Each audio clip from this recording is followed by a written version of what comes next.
ओम शांति। मीठे बाबा बोले, मीठे बच्चे, तुम्हें खुशी होनी चाहिए कि हम अभी ये दुनिया, ये सब कुछ छोड़कर अपने घर शांति धाम जाएंगे और फिर हम सुख धाम में आएंगे। दुनिया बिल्कुल अनजान है, उन्हें मालूम नहीं है कि क्या होने वाला है, लेकिन हम जो भगवान के बच्चे हैं, हमें भगवान ने बता दिया है कि आगे क्या होने वाला है। और सिर्फ बताया नहीं है कि क्या होने वाला है, बल्कि उसमें हम आत्माएं कैसे अपने विकर्मों को विनाश कर सकती हैं, कैसे हम क्लीन हो सकते हैं, कैसे हम फिर बेदाग बन सकते हैं, कैसे हम अपना भाग्य बना सकते हैं, कैसे फिर हम नई दुनिया में जा सकते हैं, कैसे शिव के साथ बाप समान बनकर, सजनी बनकर घर वापस जा सकते हैं, ऑनर के साथ हम पास हो सकते हैं और फिर वापस इस सृष्टि रूपी ड्रामा में पुनः जब शुरू होगा तो हम सत्युग की दुनिया में आ सकते हैं और अपने भाग्य को यहाँ से बनाकर फिर उन्हीं संस्कारों के साथ, इज्जत के साथ 111 में प्रवेश कर सकते हैं। तो सारी बातें जो भगवान हम आत्माओं को बता देता है, तो हमें तो कितनी खुशी होनी चाहिए। भगवान कहते कि हम अभी ये जो दुनिया है, ये जो रौर ऑफ नर्क बन गई है, हम आत्माओं की विस्मृति की वजह से, क्योंकि हम खुद को भूल गए और देह अभिमान में आकर हम उल्टे कर्म करने लगे। तो अभी हम ये दुनिया जो है, इसको सब कुछ छोड़ देंगे ना, क्योंकि ये गंदा हो गया, चीची हो गया, तो अब इसको अच्छा करना है ना हमें। तो भगवान कहते तुमको खुशी होनी चाहिए कि तुम रौर ऑफ नर्क को छोड़ रहे हो और फिर तुम अपने घर शांति धाम, जो हमारा पवित्र धाम है, जो मेरा अपना ओरिजिनल घर है, जहाँ मैं पवित्र रहती थी, वहां पर मैं जाऊंगी और फिर उसके बाद हम सुख धाम में आएंगे, है ना। तो इज्जत से हम जाएंगे और फिर हम पूरे रिस्पेक्ट के साथ नई दुनिया में प्रवेश करेंगे। तो मीठे बाबा बोले, मीठे बच्चे, तुम्हें खुशी होनी चाहिए कि हम अभी ये जो रौर ऑफ नर्क वाली दुनिया है, ये सब कुछ हम छोड़ देंगे और फिर हम अपने मीठे मीठे घर में शांति धाम, निर्वाण धाम, वाणी से परे धाम, है ना, मूल वतन और परम धाम, है ना, अच्छे अच्छे नाम, शिवालय, भगवान का वो घर है, शिवालय है। तो वहां हम जाएंगे और फिर हम वापस ड्रामा में फिर से प्रवेश करेंगे हम और फिर से हम सुख धाम में आएंगे, जहाँ विकारों का, जहाँ देह अभिमान का नाम निशान नहीं होगा। तो ये सारी बातें सोच सोच कर हम आत्माओं को खुश होना चाहिए। मीठे भगवान हम आत्माओं को समझा रहे हैं। प्रश्न है, इस नाजुक रास्ते पर, बड़ा नाजुक रास्ता है, भगवान का जो ये मार्ग है बहुत नाजुक है। क्यों? क्योंकि पराये राज्य में आकर भगवान, रावण के राज्य में आकर भगवान हिम्मत करता है कि हम आत्माओं को पवित्र बना दे। वो हिम्मत रखता है कि रावण राज्य के बिल्कुल विपरीत चलकर हर बात सिखा दे। तो ये सारी बातें जो है, ये बड़ा नाजुक है। फिर इसलिए परीक्षाएं भी आती हैं, फिर हमें अपने पुराने हिसाब किताब भी चुकता करने होते हैं, फिर हमने जो पाप करे होते हैं वो भी खाते मुझे खत्म करने होते हैं, फिर मुझे दिव्यता को, मतलब मुझे ऐसी ऐसी क्वालिटीज को धारण करना होता है जिसके बिल्कुल विरोधी होते हैं। ये दुनिया विकारी है, तो ये तो विकार का राज्य चल रहा है। इसमें भगवान निर्विकारी बनने की हिम्मत देता है, इसमें बाबा दिव्यता की धारणा करने की हिम्मत देता है, इसमें सत्यता की, सभ्यता को धारण करने की हिम्मत देता है। तो नाजुक है ना। इतने जैसे नहीं होता, चारों तरफ दुश्मन ने घेर रखा है और उसके बीच में, है ना, आग लगी हुई है चारों तरफ विकारों की।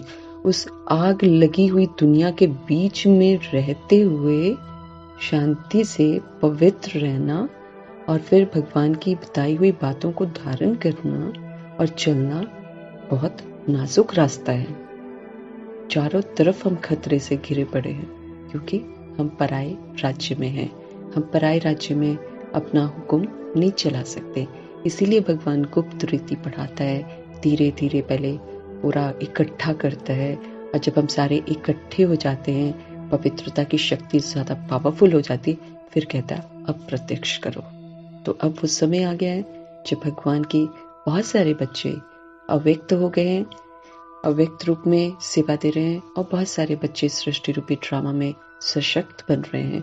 तो अब पवित्रता की जो शक्ति है वो अपवित्रता को जला सकती है। इसलिए भगवान आजकल हम आत्माओं पर जोर दे रहे हैं कि अब मुझ बाप को प्रत्यक्ष करो, सब कुछ बता दो, अखबार में छाप दो, सब कुछ कर दो। शुरू में नहीं बोलता था, लेकिन अब बोलता है छापो, क्योंकि समय आ गया है। तो इस नाजुक रास्ते में निरंतर मुझे आगे बढ़ना है। कितना नहीं है, बार बार देह अभिमान में हम आ जाते हैं, बार बार हम काम क्रोध लोभ, काम तो चलो ठीक है, नहीं फिर भी कामनाएं आती हैं। मीठे बाबा ने बोला आती हैं, क्योंकि कोई भी चीज़ की कामना दैहिक दृष्टि है, दैहिक वृत्ति है, तो कामनाएं हैं। तो काम क्रोध लोभ मोह अहंकार के वश होकर हम कुछ न कुछ सोचते बोलते कर्म करते ज़रूर हैं, तो वो फिर निरंतर हम आगे नहीं बढ़ पाते हैं। लेकिन मीठा बाबा कहते हैं बहुत ज़रूरी है कि आप इस नाजुक रास्ते पर निरंतर आगे बढ़ो, क्योंकि उतना ही लिमिटेशन, उतना ही समय हमें मिला है जिसमें हम मंजिल तक पहुंच सकते हैं। एक्स्ट्रा टाइम हमें नहीं मिला है। तो आगे बढ़ने के लिए भगवान खबरदारी रखने को ज़रूर कहते हैं। तो वो बाबा कहते हैं कि बढ़ने के लिए कौन सी खबरदारी आपको ज़रूर रखनी है। कभी भी कोई व्यर्थ व शैतानी बातें सुनाए तो उसका मित्र नहीं बनो। कुमार कुमारियों को तो बाबा बोलता ही है, लेकिन जो हम आत्माएं भी तो ब्रह्मा कुमार ब्रह्मा कुमारी बनते हैं। माना हम अपना पिछला जो शादी का जो भी था सिस्टम, उसको हम पूरा कैंसिल करते हैं, तो ब्रह्मचर्य में हम आकर ईश्वरीय पढ़ाई पढ़ते हैं, क्योंकि ब्रह्मचर्य में ही पढ़ सकते हैं। स्कूल कॉलेज में भी देख लो, जहाँ दोस्ती हो जाती है किसी के साथ, तो पढ़ाई में बड़ा विघट पड़ जाता है, मन ही नहीं लगता पढ़ाई में, है ना। तो ये भी जो ज्ञान मार्ग है, इसमें भी अगर हमारा किसी से दिल लग गया तो हम पढ़ नहीं सकते हैं, हम खंडित हो जाते हैं, निकल जाते हैं इस पढ़ाई से। तो इसलिए भगवान कहते हैं ऐसी आत्माएं आएंगी जो व्यर्थ बातें और शैतानी बातें सुनाएंगी। मैंने थोड़ा सा इंटरेस्ट चला जाए उधर को, है ना, लाइफ कलयुगी की तरफ। तो मीठा बाबा कहते हैं उसका मित्र नहीं बनना, क्योंकि हमको संग का दोष लग जाता है। कोई देह के भान में कोई बात करता है, माना खतरा है मेरे लिए, तो देह अभिमान और देह भान में जो बातें करते हैं, बाबा कहते हैं उसका मित्र नहीं बनो, क्योंकि वो हमारे अंदर में शैतानी बातें कल्टिवेट करेगा। मैंने जो आत्माएं ज्ञान में नहीं चल रही हैं, उसका मुझे संग नहीं करना है। हाँ जी, कई ग्लानी की बातें सुनना, माना बाप का ना फरमान बरदार बनना। मैंने जैसे दुनिया में लोग मिलते हैं ना, एक दूसरे से बातें करते हैं और बोलते हैं इधर ऐसा हो रहा है वैसा हो रहा है ना, तो वो सारी बातें जो शैतानियत की करते हैं, इंटरेस्ट कल्टिवेट करते हैं, चटपटी अटपटी खटपटी बातों का। तो मीठे बाबा कहते हैं कि वो हंची करके अगर आप उनको बोलते हैं हाँ ऐसा होता है, देखो हाँ ऐसा तो करते हैं, मतलब हाँ में हाँ मिला दी अगर आपने उन गंदी गंदी बातों में, तो मीठा बाबा कहते हैं कि फिर आप तो ना फरमान बरदार हो गए, आप भगवान के बच्चे वफादार नहीं हो फिर। इसलिए रहम दिल बन, उसकी आदत को मिटा दो। जो पहले आदतें पड़ी हुई थी ना, इधर उधर खड़े होकर इसकी उसकी जो बातें हम कर लेते थे, वो मीठा बाबा कहते वो आदत को मिटा दो। बाप का फरमान बरदार बनना है, ज्ञान का सुरमा पहन लेना, मतलब आंखों में सुरमा ही डाल लो ज्ञान का, कि वरना ज्ञान के अतिरिक्त, परम धाम के अतिरिक्त, सुख धाम के अतिरिक्त, मीठे बाबा की बातों के अतिरिक्त कुछ और दिखाई ही न दे। भगवान कहते ऐसा सुरमा पहन लो कि लाख लोग खड़े होकर आपको तरह तरह की बातें, जैसे ये सीरियल्स हैं, ये मूवीज हैं, ये गाने बजाने हैं, ये टैलेंट जो आजकल दिखाते हैं गंदा वाला, उसमें लोग बोल सकते हैं देखो प्रोग्राम बड़ा अच्छा है, देखो छोटे छोटे बच्चे कैसे कर रहे हैं, हाँ गिलानी की बातें हैं। तो कि मैंने बोला हाँ देखो छोटा बच्चा इतना अच्छा कर रहा है, मना मैंने देह अभिमान को प्रमोट कर दिया। ऐसी दुनिया में जैसे मैचेस भी देखते हैं ना, तो मैच भी किस भान में देखते हैं, ये इंडिया है ये पाकिस्तान है ना, ऐसे भान में देखते हैं। तो कायदे से देखें तो उसमें देह अभिमान है, उसको जिता रहे हैं, उसको हरा रहे हैं, माना हम कलयुग को प्रमोट कर रहे हैं। तो हर चीज का मुझे ध्यान रखना। खान पान में कोई गंदा खान पान कर रहा है, मुझे भी कहता है खा लो ना, क्या फर्क पड़ता है, अच्छा है, ये इसमें ताकत है, इसमें वो से आजकल तो लहसुन भी खाने को बोलते हैं कि आपकी दर्दें ठीक हो जाएंगी, डॉक्टर्स बोल रहे हैं। तो मुझे कलयुगी डॉक्टर की बात नहीं सुननी है। कलयुगी डॉक्टर तो डुबाएगा, वो कुछ ना ठीक करने वाला, क्योंकि जो खाते उनके भी दर्दें हो रही होती हैं, लाइफ एग्जाम्पल्स हैं। फिर भी आत्माओं को दूषित करने के लिए आजकल के डॉक्टर्स बिल्कुल माहिर हैं, क्योंकि वो कहते हैं नॉनवेज भी खाओ, अंडे वंडे खाओ।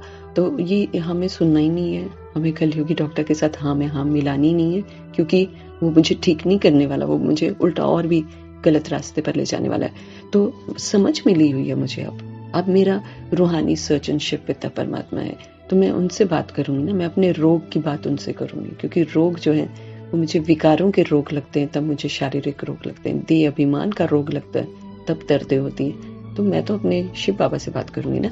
तो रूहानी सर्जन को अपनी सारी बीमारी बतानी है, वो मुझे बीमारियों का हल बताएगा, वो मुझे वहां लेकर जाएगा जहां मैं ठीक हो सकती हूँ, गलत जगह पर भटकने से। जो हम ग्लोबल के लिए भी निकालते हैं ना, आप कभी भी ध्यान रखना, आपने ग्लोबल में रखने से पहले धक्के ही खाए होंगे दवाइयों के लिए, आपको सही दिशा नहीं मिली होगी। लेकिन ग्लोबल में रखने के बाद आप देखो, आपको बिल्कुल सही जगह पर भगवान पहुंचाता है, जहां आपका इलाज एकदम बखूबी होगा और बिल्कुल वफादारी से होगा। ये भगवान की करामात है, ये भगवान की वफाई है हम आत्माओं के साथ, कि हम श्रद्धा से अपने घर में अगर 100 रुपया भी रख देते हैं हफ्ते में एक बार, तो मीठा मीठा बाबा आपको गलत डॉक्टर के पास भेजेगा ही नहीं, एकदम एक्यूरेट जगह पर भेजेगा, जिसके बारे में मुझे पता भी नहीं होगा। तो वफादार है मेरा बाबा। तो बाबा के साथ भी मुझे वफाई जो है वो जरूर दिखानी है। जो मीठे बाबा को पसंद नहीं वो मुझे सोचना नहीं, जो मीठे बाबा को पसंद नहीं वो मुझे बोलना नहीं, जो मीठे बाबा को कर्म पसंद नहीं वो मुझे करना नहीं। ये मुझ आत्मा का भगवान के साथ वायदा होना चाहिए। फिर देखो वो कैसे आपको हर जगह अच्छा आगे लेते लेते आपको संपूर्ण पावन बना ही देगा। तो मीठे बाबा बोल रहे हैं कि रहम दिल बनकर अपने पर रहम करो। जो पुरानी बातें हम करते थे इधर उधर खड़े होकर, वो अब हम नहीं करेंगे। बच्चों की देखभाल हम पुरानी विधि से बिल्कुल नहीं करेंगे। अब हम उनको आत्मा समझेंगे और आत्मा समझकर उनको कभी भी प्रोत्साहित नहीं करेंगे कि आप जाकर कलयुग को देखो। उनको बचाएंगे ताकि वो कलयुग को देखें ही ना। जितना हो सके हम उनके साथ खुद समय बिताएंगे, इधर उधर घुमाकर, इधर उधर का गंद खाना खिलाकर हम उन्हें कलयुगी नहीं बनाएंगे। ये मुझे आत्मा का फर्ज बनता है, ये भगवान का फरमान है कि मुझे भी पावन बनना है, दूसरी आत्माओं को भी मुझे सहयोग देना है कि वो भी पावन बन जाएं। रहम दिल बनना है, पुरानी सारी आदतों को मिटाना है, बाप का फरमान बरदार बनना है। जैसे ब्रह्मा बाप थे, जैसे मातेश्वरी, फरमान मिला और किया, बस। No problems, no questions, no corrections. भगवान बोल रहा है ज्ञान का सुरमा पहन लेना। आंखों में सुरमा होएगा तो सही देखेंगे। तो किसका सुरमा पहना? ज्ञान। सुरमे से आंखें साफ हो जाती हैं। तो ज्ञान को ही डाल लो ना। तो फिर ज्ञान को डालेंगे तो फिर अच्छी अच्छी बातें ही मुझे दिखाई देगी, मैं इधर उधर देखूंगी नहीं। तो यही बहुत नाजुक रास्ता है जिसमें खबरदार होकर चलने से ही हम आगे बढ़ते रहेंगे। अदरवाइज खींचने वाले, आपको गुमराह करने वाले, आपको इसी दुनिया में दुनिया बसाने वाले बड़े आएंगे, बहुत आकर्षित करने आएंगे। और वो जरूरी नहीं है कि लौकिक आएंगे, अलौकिक भी आएंगे। अलौकिक भी आपको ज्ञान को इधर उधर तोड़ मरोड़ कर सुनाकर आपको गुमराह करेंगे। लेकिन हमें ज्ञान का सुरमा पहन लेना है और मीठे परमात्मा से ही हर बात को समझना है। गीत है इस पाप की दुनिया से दूर कहीं ले चल। भक्ति मार्ग में ये गीत बनाया हुआ है, लेकिन उनको ये नहीं पता है कि पाप होता क्या है। लेकिन प्रार्थना जरूर आत्मा करती है कि इस पाप की दुनिया से दूर कहीं ले चल। तो अभी भगवान हम आत्माओं को इस पाप की दुनिया से दूर ही तो ले जाने आ रहा है। तो फिर जो दूर है उसको देखना ना मुझे, वो मेरा प्यारा सा अपना घर, जहाँ से हम यहाँ पर आए थे सृष्टि रूपी ड्रामा में। अब मैंने ड्रामा तो बहुत प्ले कर लिया। अब क्या है कि ये पुरानी सी ड्रेस हो गई है शरीर मेरा, ये कलयुगी तत्वों से बना है। इसी में रहते हुए मुझे पहले प्योर होना है और फिर स्व इच्छा से बिना किसी भय के मुझे इस शरीर को छोड़ना है। क्योंकि ये जो निर्भयता से शरीर छोड़ेंगे, ये मेरा अंतिम जो संस्कार होगा वो रिकॉर्ड हो जाएगा और उस पर भगवान की अविनाशी स्टैंप लग जाएगी। फिर मैं 2500 वर्ष माना सतयुग त्रेता युग में अपनी स्व इच्छा से अपना शरीर छोड़ूंगी और स्व इच्छा से लूंगी। माना एवरीथिंग इज प्रैक्टिकल। जो भी मीठा बाबा कहता है, जब मैं उसे प्रैक्टिकल में करूंगी तो संगम युग में भगवान उस पर स्टैंप लगा देगा और फिर वो मेरे साथ 2500 वर्ष चलेगा। और सिर्फ 2500 वर्ष नहीं, अगर मैं आत्मा पीछे मुड़कर देखूं तो मैं आत्मा तो ये अनुभव करती हूँ कि आखिरी जन्म में भी मेरे साथ जितना भी कुछ हुआ है, धोखे हुए हैं, चाहे कुछ भी हुआ है,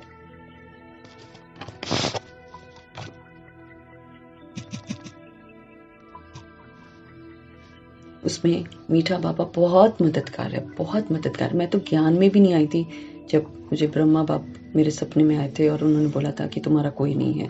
मना ये शब्द मुझे बहुत अच्छे से याद है।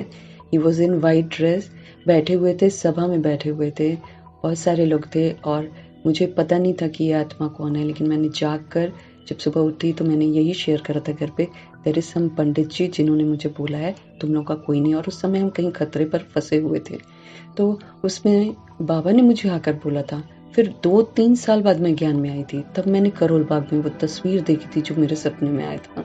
तो बाबा निभाता है नॉट ओनली 2500 वर्ष, अगर हम वफादारी से उनके साथ चल रहे हैं तो वो हमें अंतिम जन्म में भी बचाता है। तो इट्स लाइक जितना हम वफादार बनेंगे उतना वो वफादारी से हम आत्माओं से। तो आज मैं सोचती हूँ कि ये जो ज्ञान का हम चिंतन करते हैं, ये जो हम लिखते हैं, इसी का रिटर्न देता है वो, इसी का रिटर्न मिला है मुझे वो। अब मैं साक्षी होकर देखती हूँ ड्रामा में तो समझ में आता, no, he is always with you. Even if अगर आप गंदे बन जाते हो, जैसे हम कलयुग में गंदे बन जाते, फिर भी वो इतना वफादार है कि साथ निभाता है हम आत्माओं का। तो इस पाप की दुनिया से भगवान ही हम आत्माओं को निकालता है। तो उनके साथ पूरी वफाई के साथ हमको चलना है और सबूत देना है। तो ओम शांति। मीठे बच्चे, अब तुम समझदार बने हो, अब आई है हमें समझ। नहीं तो हम तो महा बेसमझ थे, हम थे अभिमान में महा बेसमझ थे। सोचना, बोलना, कर्म करना अक्ल ही नहीं थी। अगर हम कायदे से अभी बैठकर सोचे तो समझ में आता है। और फील करते हो कि पहले हम कितना बेसमझ थे, बहुत एकदम समझ में आता है। हाँ, क्या हरकतें कर रहे थे, कुछ पता ही नहीं है, कुछ भी करे जा रहे हैं। ये भी समझ में नहीं आता था कि ये पतित दुनिया है। हम पतित कर्मा को बैड कर्मा नहीं बोलते थे, है ना, क्योंकि हम समझते थे हाँ ओके इट्स लाइफ, ऐसे ही होता होगा, हम तो वैसे ही समझते थे। और इसी भारत में जब देवी देवताओं का राज्य था तो वो पावन सुखी थे, बाबा कहते हैं। फिर बाबा ने आकर बताया, बच्चे दुनिया देखो, अपने आप को देखो, तुम कितने शूद्र बन गए हो। जबकि सृष्टि रूपी ड्रामा तो ऐसे शुरू हुआ था। और हमने स्कूल में हिस्ट्री पढ़ी थी कि हमारे जो पूर्वज हैं वो वानर थे, है ना। लेकिन भगवान ने आकर बताया कि पूर्वज तो तुम्हारे देवी देवता थे, वानर तो तुम तब बने थे जब तुम द्वापर युग में आए, है ना। वानर बनना मना देह अभिमान आना, काम क्रोध लोभ मोह अहंकार आना हमारे अंदर। तो ये सारी चीजें जो हैं ये तो हमारी द्वापर युग में। तो वानर तो हम अभी बने ना, अभी हम असभ्य बन रहे हैं, अभी हम अश्लीलता अभी दुनिया में आई है। तो ये असभ्यता है जिसे सभ्यता मानकर चल रहे हैं। क्यों? क्योंकि बेसमझ हो गए हैं, समझ नहीं है। और भगवान ने आकर फिर हमें समझ दी कि देखो देवी देवताओं की मतलब वहां से सृष्टि शुरू होती है। कितने प्यारे पूर्वज हैं तुम्हारे और तुम कह रहे हो कि वानर हैं। उसमें कोई दुख की बात थी ही नहीं, तभी उसको बोलते हैं सोने की चिड़िया। भारत सोने की चिड़िया है कहते हैं, लेकिन समझते नहीं है कि सोने की चिड़िया का मतलब क्या होता है। सोने की दुनिया थी वो, सोना ही सोना तो था वहां पर। तो उस सोने की दुनिया में हम सब रहते थे। तो मीठा पापा बता रहे हैं कि वहां तो दुख की कोई बात ही नहीं थी, परंतु ये भी निश्चय नहीं होता था कि स्वर्ग में सदैव सुख होगा। विश्वास नहीं था। क्यों? क्योंकि सन्यासियों ने ये कह रखा था कि काग तो मतलब सुख तो काग विष्टा के समान होता है, मतलब बहुत थोड़ा सा होता है। शादी होती है, सुख होता है थोड़ा सा, और फिर दुख ही दुख होता है। क्योंकि सन्यासी द्वापर युग में आते हैं, मना सृष्टि रूपी ड्रामा में 3500 ईयर्स का ड्रामा पूरा हो जाता है तब आते हैं। तब तक विकार धीरे धीरे प्रवेश हो चुके होते हैं और आत्माएं अशांत हो जाती हैं, शादी करती हैं तो उसके बाद दुखी हो जाती हैं। तो वो देखते थे अरे ये तो फिर वही दुखी हो जाते हैं, ये तो बेकार है, इसलिए वो घर बार ही छोड़ के भाग जाते थे, जो सन्यासी की आत्मा होती थी। तो बाबा कहते हैं ये निश्चय नहीं होता था कि स्वर्ग में सदैव सुख होगा। भगवान ने आकर बताया अथाह सुख है, सुख घनेरे, उसको बोलते सुख धाम। तो स्वर्ग का किसी को पता ही नहीं था तो कौन बताएगा। वो तो कहते थे स्वर्ग ऊपर कहीं है और वहां पर देवता रहते हैं, ऐश करते हैं, आराम करते हैं। मतलब उनकी तो तस्वीर ही बिल्कुल डिफरेंट दिखाती थी। मनुष्य तो समझते हैं वहां भी दुख था, क्योंकि बोला ना सन्यासियों ने वैसा। ये है बेसमझी। और भगवान जो सुख धाम क्रिएट करते हैं उसमें दुख का नाम निशान नहीं होता है, इसलिए वहां पर कोई भक्ति नहीं करता है, भगवान को याद नहीं करता है। इसीलिए भक्ति मार्ग में गायन है कि दुख में सब सिमरन करते हैं, सुख में कोई नहीं करता है। तो कायदे से वो सुखधाम की बात है। बाकी दुख की दुनिया में आज करोड़पति अरबपति भी होगा तो दुखी तो वो है। याद तो वो भगवान को करता ही है, डर के ही करता हो, चढ़ावे चढ़ाता ही है मंदिरों में जाकर, है ना। तो दुख तो यहाँ पर है, तो इसके लिए तो गायन है ही नहीं है इस दुनिया के लिए। वो है ही गायन सुख का, सुख की दुनिया के लिए है, और दुख में तो दुखी रहता है। अब तुम बच्चे समझदार बने हो। अब हमारा जो ये गोदरेज का जो ताला लग रखा है हमारी बुद्धि में, वो धीरे धीरे खुल रहा है। तो धीरे धीरे अब देखो, हर दिन हम मुरली समझते हैं, हर दिन एक नई बात को ज्यादा अच्छे से भगवान स्पष्ट करते हैं, तो हम धीरे धीरे समझदार बन रहे हैं। बाप ने आकर समझाया है, उनकी श्रीमत पर अब तुम चल रहे हो। ये मुझे ध्यान जरूर रखना है कि मुझे श्रीमत पर चलना है। मनुष्य कहते भी हैं कि ये पतित दुनिया है, मानते हैं, लेकिन समझ नहीं आता है कि पतित किसको बोलते हैं। चलिए, ये प्रॉब्लम बहुत बड़ी है कि उनको मालूम ही नहीं है कि अब रोज अरदास कर रहे हैं, काम क्रोध लोभ मोह अहंकार से बचाओ। गुरुद्वारे में सुबह दोपहर शाम अमृत वेले भी अरदास रोज हो रही है इस स्टेटमेंट की, हमें बचाओ। लेकिन उसी काम बेकार के लिए क्रोध लोभ सब चल रहा है गुरुद्वारे में, और गुरुद्वारे में उसी काम विकार के लिए विकारी हथियाला बांधते हैं, पाठ करते हैं, श्लोक पढ़ते हैं, और फिर वो गुरु ग्रंथ साहिब जिसमें निराकार परमपिता परमात्मा की महिमा लिखी हुई है, गुरु नानक जी ने वो इतना बड़ा बना दिया, अब उसी के इर्द गिर्द 7 फेरे लेते हैं। बताओ, है ना, क्योंकि हम बेसमझ बन जाते हैं। उनको भी नहीं पता, हमको भी नहीं पता, देवकुल की आत्माओं को ही नहीं पता, बाकी तो छोड़ दो, बाकी तो बाद में है, उनको क्या पता चलेगा। लेकिन जो देवकुल की आत्माएं थी, जो पवित्र थी, उनको याद नहीं है, तो वो भी तो बेसमझ बन गई। तो वहां से तो सारी बेसमझी शुरू हुई। इसीलिए हम आत्माओं की अब जिम्मेवारी है कि अब हम समझदार बने, अब हम श्रीमत पर चले और मीठे परमात्मा की मदद करें कि किसी विधि से अब पुनः फिर से वो सतयुग की दुनिया स्थापन हो। उसके लिए हम आत्माओं की बहुत बड़ी जिम्मेवारी है कि हम आत्माएं जो है पहले अपना संपूर्ण पवित्र बने, हम अपने आप को चेंज करें और सहयोग दें। ये हमारा कंट्रीब्यूशन होना चाहिए। मनुष्य कहते भी हैं कि ये पतित दुनिया है, स्वर्ग पावन दुनिया थी। पावन दुनिया में भी दुख हो फिर तो दुख की ही दुनिया हुई ना। अगर भगवान कहते पावन दुनिया में भी अगर सपोज करो थोड़ा सा भी दुख है तो फिर तो वो दुख की दुनिया कहलाती है। सुख की दुनिया में ना दुख का नाम निशान ना हो। फिर गीत भी रॉन्ग हो जाता है। कहते हैं, हे बाबा ऐसी जगह ले चलो जहाँ आराम सुख चैन हो। अब इस दुनिया में तो मिलने से रहा। बच्चे ये भी जानते हैं स्वर्ग सोने की चिड़िया थी, देवी देवता वहाँ राज्य करते थे। कहते भी हैं हम एक दो को दुख नहीं देते थे, हम दुख देते ही दे अभिमान का है, हम दुख देते ही विकारों का है, ये वाला दुख देते हैं। सिर्फ ना किसी को दुख मत दो।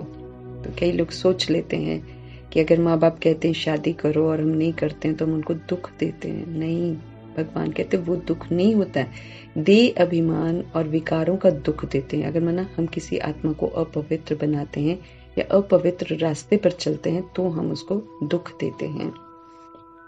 परंतु फिर कह देते हैं कि ये दुख सुख तो सब परंपरा से चला आ रहा है। फिर अपने आप को खुद ही शांत बना देते हैं, खुद को संतुष्ट करते हैं इस बात के लिए कि परंपरा से ही ये चला आ रहा है। तो परंपरा तो कायदे से फिर सतयुग से चलनी चाहिए ना। तो सतयुग में तो ऐसी कोई परंपरा थी नहीं। कृष्ण पर भी झूठे कलंक लगा दिए, है ना।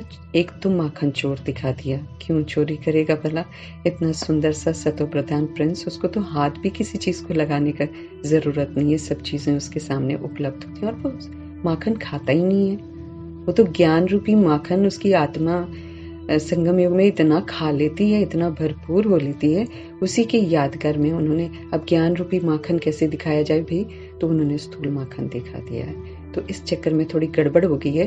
बाकी ये जरूर है कि उन पर झूठे कलंक ये भी लगाए कि कृष्ण क्या करता था, गोपियां जो होती थी नहाती थी तो उनके कपड़े चोरी करके उठा के ले जाता था, और फिर पता नहीं और कितने सारे इल्जाम कृष्ण पर तो अनेकों इल्जाम लगा दिए हैं। लेकिन मीठे पापा बोलते झूठे कलंक लगा दिए हैं उस आत्मा पर।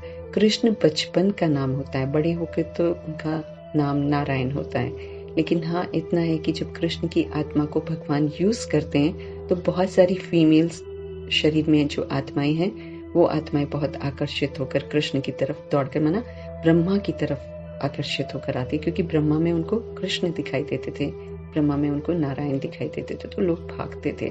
तो इसलिए उनकी तरफ भागते थे। वो कायदे से ये वाली बात हुई थी, लेकिन चूंकि विनाश तुरंत हो जाता है, जब सत्य सबको मालूम चलता है तो विनाश हो जाता है।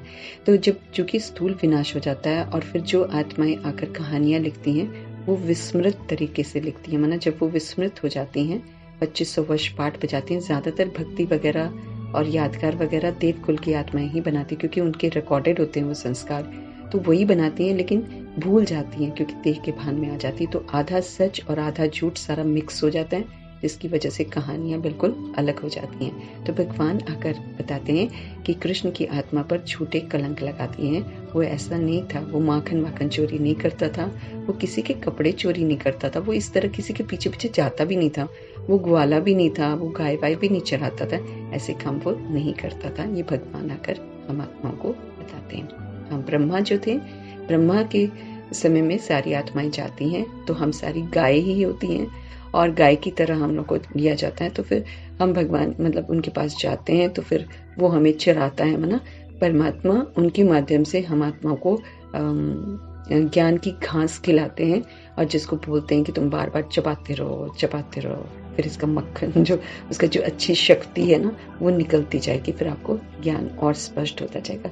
तो एक्चुअली कहानी कुछ और थी, लेकिन विनाश होने के बाद तुरंत सब भूल जाते हैं, क्योंकि अकस्मात बहुत भयंकर विनाश होता है। फिर जब सृष्टि रूपी ड्रामा में शास्त्र बनते हैं द्वापर युग में, तब तक तो 2500 वर्ष का ड्रामा पूरा हो जाता है और आत्माएं जो है अपनी जो स्मृतियां हैं उसको खो देती है। तो फिर थोड़ा थोड़ा जो याद रहता है संस्कारों में, उसी के अनुसार फिर कहानियां लिख देती है, जिसको पढ़ के हम सत बोलते हैं और गिरते चले जाते हैं। फिर मीठा बाबा आता है, फिर से हमको सत्य बताता है, तो हम सारी समझ अभी मिलती है। तो कृष्ण पर जो कलंक लगे होते हैं, देवी देवताओं पर जो कलंक लगे होते हैं, उसको भगवान आकर सत्य बताकर हटाते हैं। जैसी पतितों की दृष्टि ऐसी सृष्टि, क्योंकि आज आत्माएं पतित होगी। अब जो द्वापर युग के जो यादगार होंगे ना और जो कलयुग के यादगार होंगे, बहुत फर्क है। द्वापर युग के यादगार में शिव की पूजा करते थे, शिवलिंग की श्रद्धा से करते थे। फिर धीरे धीरे जो देवी देवताओं की भी पूजा करते थे, उसमें भी थोड़ा सा था, ऑनेस्टी थी।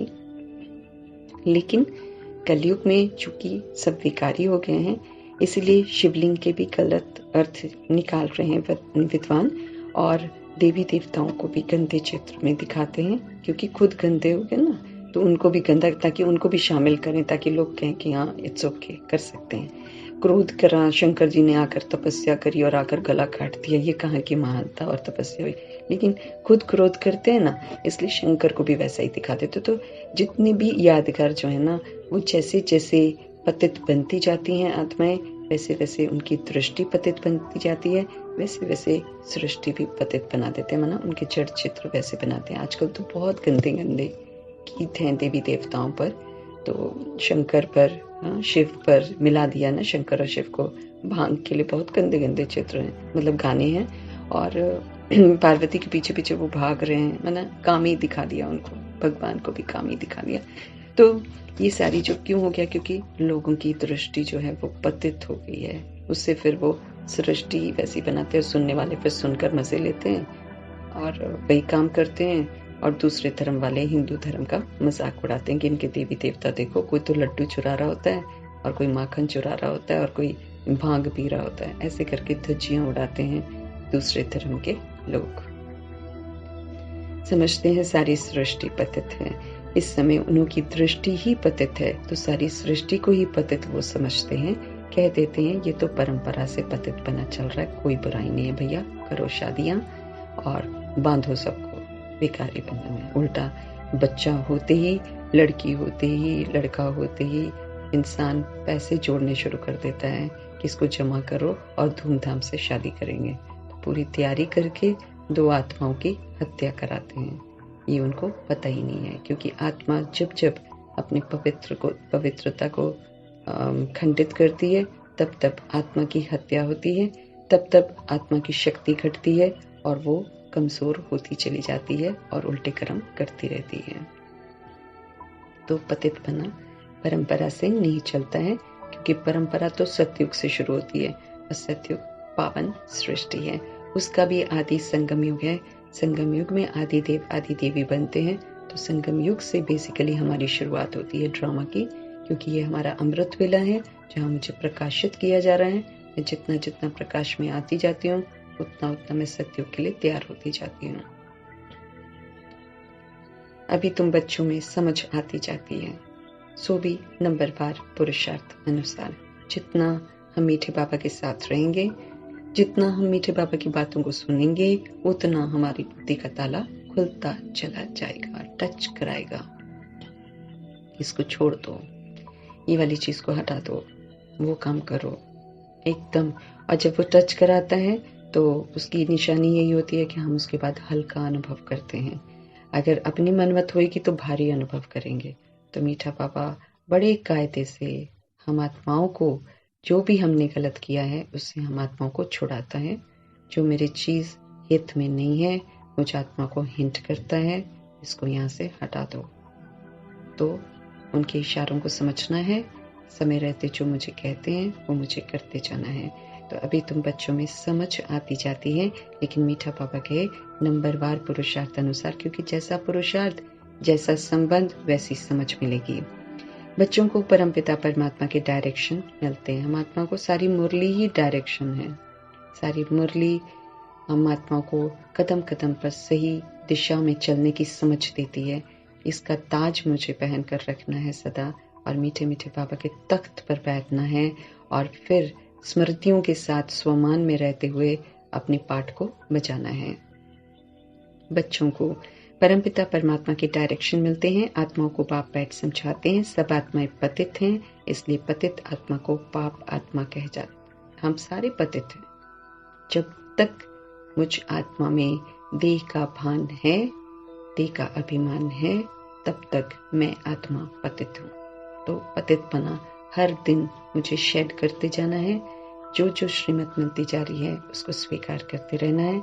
चूंकि हम शेड कर रहे हैं, इसलिए हम दूसरी आत्माओं को नहीं कह सकते कुछ भी, उनका हम करेक्शन नहीं कर सकते हैं, हम प्रश्न नहीं उठा सकते हैं। इसलिए मीठा बाबा बोलते हैं कि आप अपने पतित पने को खत्म करो। विधियां रोज भगवान हम आत्माओं को बता रहे हैं। पतित आत्मा पाप आत्मा हम बन गए थे। बाप आत्माओं से बात कर रहे हैं। मीठा बाबा मुझ आत्मा से बात कर रहा है, मुझ आत्मा के नाम रूप से बात नहीं कर रहा है, शरीर से बात बिल्कुल नहीं कर रहा है। तुम हमारे अविनाशी बच्चे हो। हम आत्माएं मीठे मीठे बाबा के अविनाशी बच्चे, माना हमारा और परमात्मा का संबंध कभी चेंज हो ही नहीं सकता, क्योंकि मैं आत्मा निराकार हूँ, कुछ निराकार आत्मा के परमात्मा पिता निराकार हैं। ये जो अविनाशी रिश्ता है, भगवान कहते हैं ये कभी भी खत्म नहीं होता, ये सदा अविनाशी है, इमॉर्टल है, अमर है, इसको हम चेंज नहीं कर सकते हैं। हाँ, देह के भान में जब मैं आती हूँ तो फिर नाम रूप में आती हूँ, फिर मैं भिन्न भिन्न पाठ बजाती हूँ, लेकिन अंदर बैठी जो आत्मा है वो फिर भी परमात्मा की ही होती है, किसी की नहीं होती है, किसी रिश्ते की नहीं होती है, क्योंकि वो रोल प्ले कर रही है ड्रामा में। तो जो रोल प्ले करता है तो रोल से चिपकना नहीं है मुझे, रोल प्ले किया, कार्मिक अकाउंट बनाया था, खत्म, ओवर, निकल जाना है। तो ऐसे बाबा हम आत्मा को तैयार कर रहे हैं। फिर मम्मा बाबा भी कहते हो, इस दुनिया में किसको भी पिताश्री नहीं कह सकते हैं, श्री। हम बोल देते हैं पिताश्री, माताश्री, ऐसे बोल देते हैं, लेकिन हक नहीं है इस श्री टाइटल का। जो शरीर के माँ बाप हैं उनको हम श्री का टाइटल नहीं दे सकते हैं। क्यों? पतित बनते हैं वो खुद और फिर बच्चों को भी बनाते हैं, तो श्री के हकदार नहीं है। हालांकि कलयुग में श्री का हक दे देते हैं, श्रीमती, श्रीमान लिखते हैं, है ही नहीं, हक ही नहीं है, क्योंकि पतित बनते हैं और पतित बनाते हैं। श्री माना श्रेष्ठ, परंतु यहाँ तो एक भी मनुष्य श्रेष्ठ है नहीं, ये तो एक की ही महिमा हो सकती है। भल तुम इनको इस समय कहते हो क्योंकि संन्यास किया हुआ है श्रेष्ठ बनने के लिए। तुम जानते हो हम अभी फरिश्ते बनने वाले हैं, हमें तो पहले फरिश्ता बनना है, श्री का टाइटल नहीं मिल सकता है। श्रीमत पर चलते हैं, ब्रह्मा चलते हैं, तो ब्रह्मा अव्यक्त फरिश्ता बनते हैं पहले, फिर जाकर श्री नारायण कहलाते हैं। और श्री नारायण बनाने वाले शिव पिता परमात्मा को श्री श्री कहते हैं। लेकिन आजकल दुनिया में देखो, एक बंदा है ना, उसको श्री श्री बोलते हैं, और भी श्री श्री 108 बोल देते हैं, कोई भी नहीं है। ये जितने गुरु हैं, ये जितने, कोई भी नहीं बोलता पवित्र हो, कोई भी नहीं बोलता है। तो कहाँ से वो, और विकार से पैदा हो रहे हैं, गर्भ झील में घुस के आ रहे हैं, तो कहाँ से वो श्रेष्ठ बन गए? लेकिन खुद को टाइटल दिया हुआ है श्री श्री। तो मीठे बाबा स्पष्ट कर रहे हैं कि इसका हकदार तो कोई है ही नहीं इस सृष्टि रूपी ड्रामा में। वो तो सतयुग में बनते हैं श्री नारायण। फिर मीठे बाबा समझा रहे हैं कि संन्यास किया हुआ है श्रेष्ठ बनने के लिए। तुम जानते हो हम अभी फरिश्ते बनने वाले हैं, लेकिन चलते चलते श्रेष्ठ बनते बनते झट माया रावण थप्पड़ लगाकर भ्रष्ट भी बना देती है। ये ध्यान रखना है मुझे, क्योंकि माया तो मेरे पीछे पीछे है भैया। हम जितना रुस्तम होकर चलेंगे, माया उतना ही रुस्तम होकर मेरे आगे आएगी और दिमाग खराब करेगी, इधर उधर ले जाएगी, ताकि इधर उधर भटके और भगवान को छोड़े। तो ये तो खेल बहुत चलता है, लेकिन साथ में भगवान भी तो है, तो भगवान भी तो साथ रहता है। तो भगवान फिर हमें, मुरली क्यों चलती है रोज रोज? इसीलिए चलती है कि ताकि बच्चे भटक न जाए। अगर भगवान ने पहले की मुरली सुनाई होती और रिवाइज न करवा रहा होता, तो आधे से ज्यादा लोग कहीं भटक रहे होते गलत राहों पर। तो भगवान समझते रहे हैं कि लगाकर फरिश्ते बनने वाले हो, लेकिन चलते चलते श्रेष्ठ बनते बनते झट से माया, तो माया रूपी रावण कहीं से भी आती है, थप्पड़ लगाती है। एक्चुअली वो, जब हम उसके वशीभूत होते हैं ना, वो थप्पड़ लगाती है। हम क्रोध कर लेते हैं ना, थप्पड़ लगाती है वो, तो हार खा जाते हैं हम उससे। कोई चीज खाने की है, भगवान की मना की हुई है, जैसे पैकेट की चीजें हैं, भगवान ने मना कर रखी है, लेकिन भूख लगी हुई है, तो 100 ख्यालात ले आएगी माया बुद्धि में, और उसको जायज भी साबित करा देगी कि हम बिल्कुल करेक्ट है, कोई बात नहीं। मतलब पूरा तरह से दिमाग को ना ब्रेन वॉश करा के खिला देगी, और खिलाने के बाद फिर आपको वो कराएगी, आलस से लाएगी और अच्छा नहीं अनुभव कराएगी, ऐसे करती है। तो माया, एक्चुअली हम थप्पड़ खा रहे होते हैं रावण से, जब हम गुस्सा कर रहे होते हैं, जब हम रोब में आते हैं, जब हम चिढ़ जाते हैं, जब कुछ भी माया के वश, जब हम कुछ खा लेते हैं जो भगवान ने मना किया हुआ है, जब हम अहंकार में आ जाते हैं, जब हम मोह माया में आ जाते हैं, मेरा बच्चा करते हैं, तो एक्चुअली हम रावण से थप्पड़ खा रहे होते हैं, हमें पता भी नहीं चलता। तो बाबा कहते हैं थप्पड़ लगाकर भ्रष्ट बना देती है। फिर हम क्या बन जाएंगे? भ्रष्ट बन जाए। फिर चाहे मैं जितना भी मुरली पढ़ रही हूँ, चाहे कुछ भी, कट हो जाता है।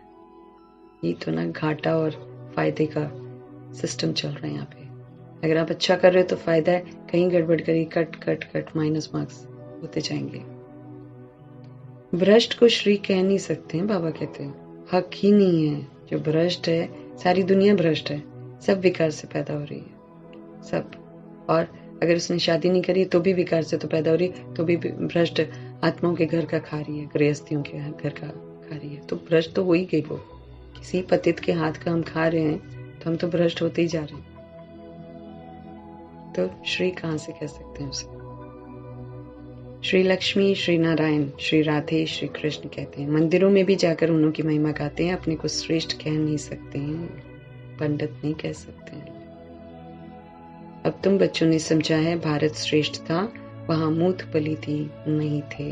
हम आप जानते हैं बच्चे कैसे पैदा होते हैं, तो मूठ पलीती कहलाते हैं वो, गंदगी से पैदा होते हैं, गंदगी ही होती है वो, और बाहर भी आकर फिर इसीलिए सबके हम सबके क्यों हमको धोने पड़ते हैं छोटे छोटे बच्चों के वो पॉटी के और सुसु के कपड़े क्यों धोने पड़ते हैं? क्योंकि किए ही गंदे कर्म है, धो फिर बैठकर।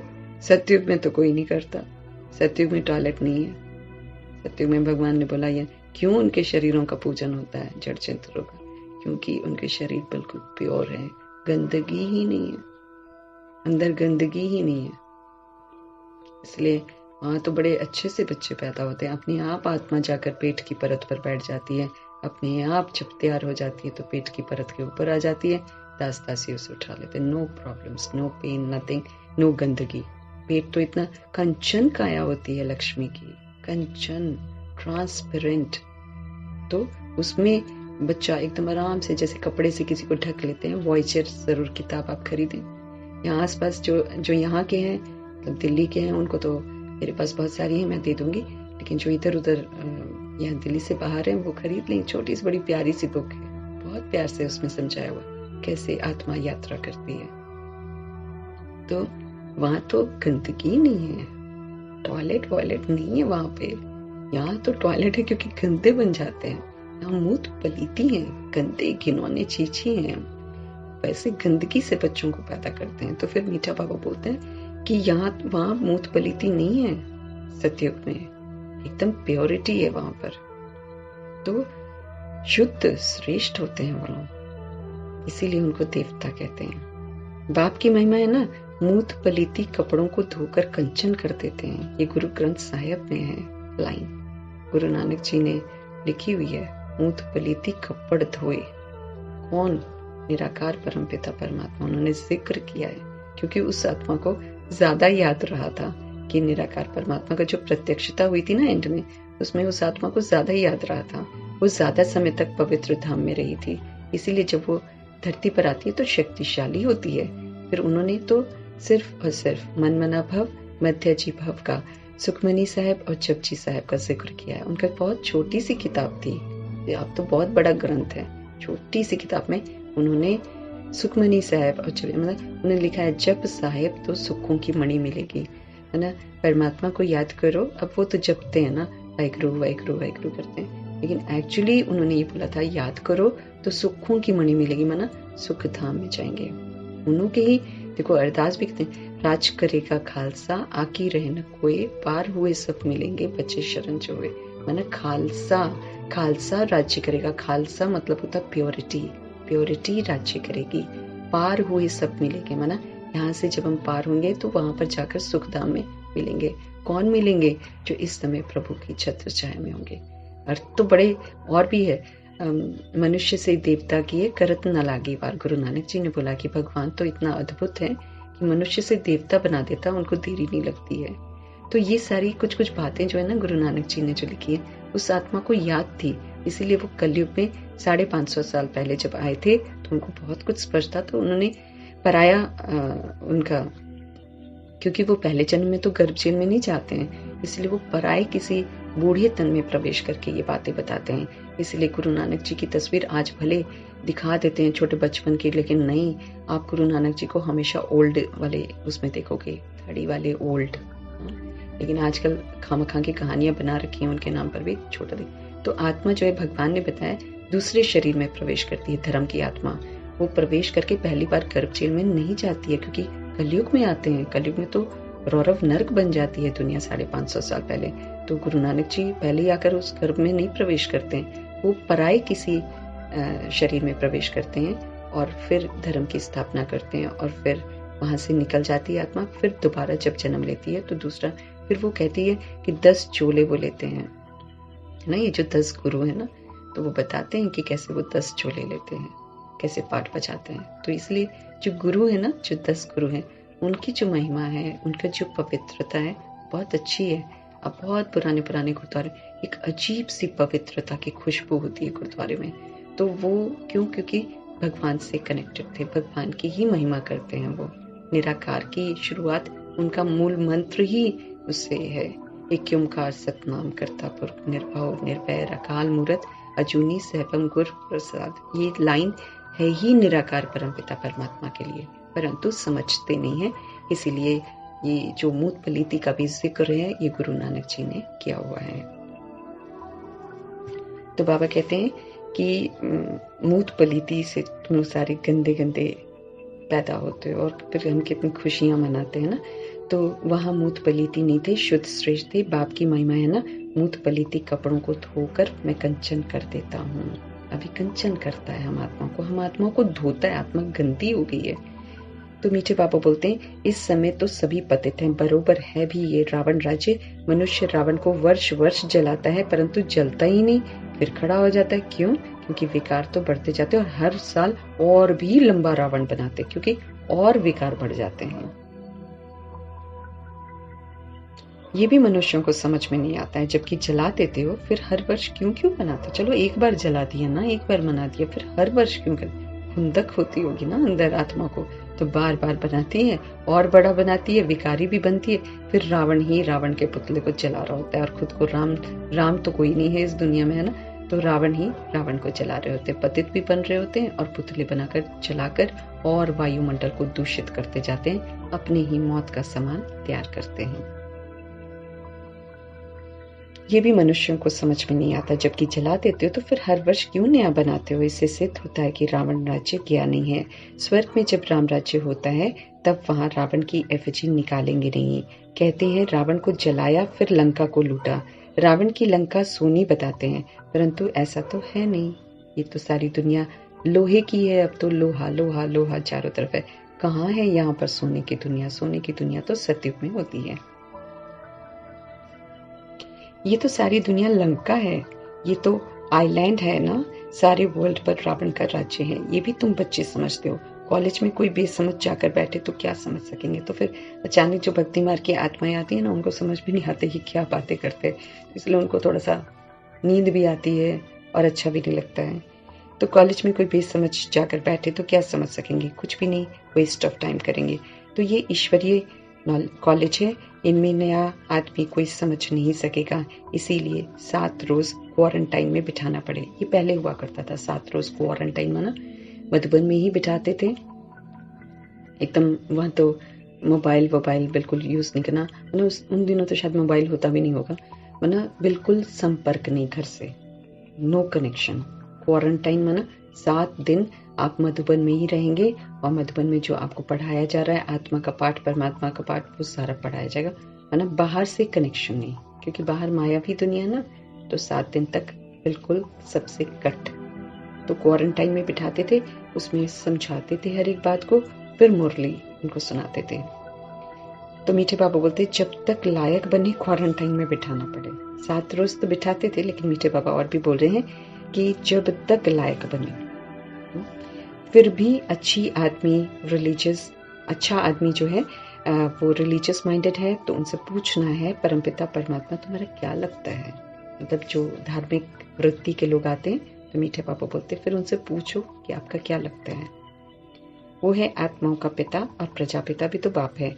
ये पॉइंट बड़ी अच्छी है, परंतु बच्चे इस पर इतना हर्षित नहीं होते हैं।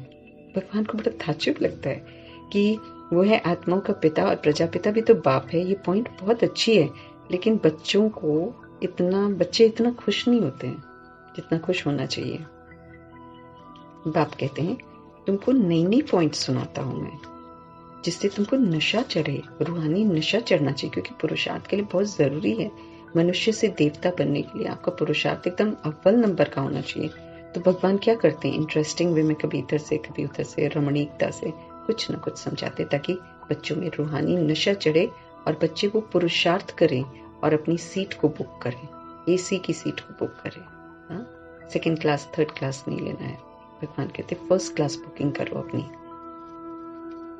किसको समझाने की युक्ति आए, तुम फॉर्म भराकर पूछ सकते हो। फॉर्म भी भराना होता है ना, क्योंकि अब तो ज्यादा भराना पड़ता है, क्योंकि अभी मालूम ही नहीं है किस लिए आ रहे हैं। क्योंकि अभी जो आत्माएं, एंड वाली आत्माएं होंगी, या तो वो बिल्कुल वारिस बच्चा होएगा, या तो फिर वो टाइम पास होगा। तो बहुत ध्यान रखना है इस बात का, इसलिए फॉर्म तो भरवाते ही हैं कि परमपिता परमात्मा से तुम्हारा क्या मतलब, जानना तो है ना कि आ क्यों रहा है, टाइम पास के लिए आ रहा है कि क्या करने के लिए आ रहा है। तो उसके लिए फॉर्म जरूर भरना है। तो पूछना है उनसे कि आपका परमात्मा से क्या संबंध है।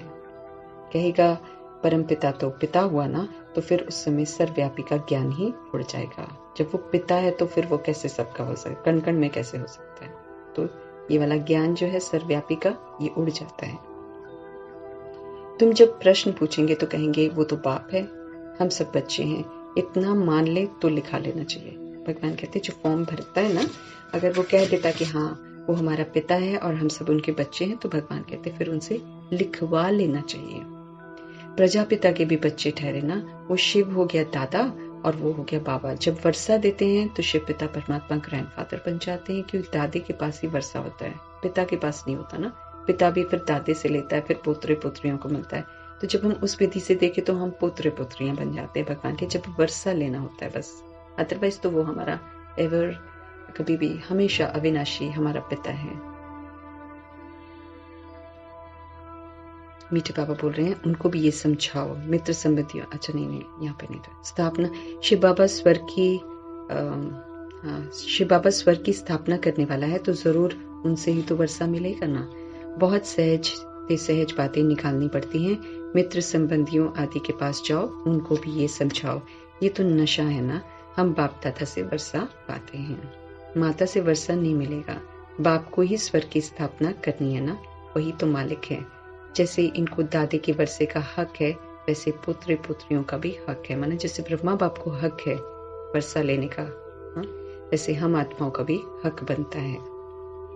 बाप कहते हैं मुझे याद करो। ऐसे नहीं कहते हैं कि इस देहधारी को भी याद करो। ये ध्यान रखना मुझे, नॉट अलाउड। देहधारी की याद नॉट अलाउड। फिर बाबा नहीं आता, बीच में भाग जाता है, रूठ जाता है, नहीं मानता। फिर पूरा याद करो कहते मुझे। किसके लिए? हमारे कल्याण के लिए, क्योंकि देहधारी को याद करने से हम नीचे गिर जाते हैं। ऐसे नहीं कहते कि इस देहधारी को भी याद करो, माना ब्रह्मा को भी याद नहीं करना है। बाप सम्मुख बात कर रहे हैं। कल पहले भी ऐसे समझाया था, परंतु बच्चों को देह अभिमान बहुत आ जाता है, देहधारियों से लव हो जाता है, गिर जाते हैं हम। देहधारियों को तो आदत पड़ी हुई ना शरीरों को देखने के लिए, इसीलिए हम करते। और फिर देखो धोखा भी खाते हैं। जब लव करते हैं धोखा भी खाते हैं, बाद में कहाँ बनती है, लड़ाई झगड़े होते हैं और गिरते भी चले जाते हैं, इसलिए अशांति भी हो जाती है। दुख अशांति होती इसलिए क्योंकि विकार में जाते हैं। बाप कहते हैं हे आत्माएं, तुम तो अशरीरी आई थी, फिर पाठ बजाते अब 84 जन्म तुमने पूरे कर दिए। अशरीरी आई थी, ऊपर से कुछ नहीं लेकर आई थी, बॉडी भी नहीं थी, तो तुमने तो बॉडी ले लेकर 84 जन्म पूरे कर दिए। हे आत्माएं सुनो, अभी मैं कहता हूं तुमको वापस चलना है। याद दिला रहा है हम आत्माओं को, चलो अब घर वापस। खेल लिया, गंदे मैले कुचैले गंदे बन गए हो, अब आओ, अब मैं तुम्हारी सफाई करता हूँ। मैं तुम्हें ज्ञान देता हूँ, तुम ज्ञान से योग से अपनी सफाई करो अब। क्योंकि नहलाए धुलाएगा नहीं, वो खुद हाथ नहीं लगाएगा हमें कि नहलाए धुलाएगा, वो विधि बताएगा कि नहाओ और धो इस तरीके से। ये मैं ज्ञान दे रहा हूँ, ये मैं योग बता रहा हूँ, इसे नहाओ। तो वो मेरा ज्ञान रूपी सोप को यूज करना, योग में नहाना, वो मेरी ड्यूटी है। तो भगवान कहते हैं कि तुमको वापस चलना है, यहाँ और नहीं चल सकता है ड्रामा सत्य, ये कलयुग और नहीं चलेगा, इसलिए तुम तैयार हो जाओ, तुमको वापस चलना है। माम एकम याद करो तो तुम्हारे विक्रम विनाश हो गया। और फिर मेरे को अब याद करो। अब दूसरे को याद करूंगी देहधारी को तो विक्रम हो जाएगा। भगवान कहते उसको मत याद करो ना, तुम मुझे याद करो तो तुम्हारे विक्रम विनाश होंगे। मतलब किसी देहधारी को देखकर अगर मेरे को अच्छा फीलिंग आता है तो भी गड़बड़ है, किसी देहधारी को देखकर मुझे बैड फीलिंग आता है तो भी गड़बड़ है। इसलिए भगवान कहते हैं देहधारी को याद नहीं करो, नाम रूप नहीं देखो। आत्माओं के साथ आपको सहयोग हमें देना है, आत्माओं के साथ हमने मिलकर पढ़ना लिखना है, वो अलग बात है, that is a different issue. लेकिन याद नहीं करना है, यादों में बाबा समाया होना चाहिए। क्योंकि अगर देहधारी को याद करेंगे तो माया फेल करा देगी हमें, ख्यालात ले आएगी ना कुछ ख्यालात ले आएगी, तो फेल हो जाएंगे। देहधारी को याद करने से विक्रम विनाश नहीं होंगे, उल्टा और ही बन जाएंगे।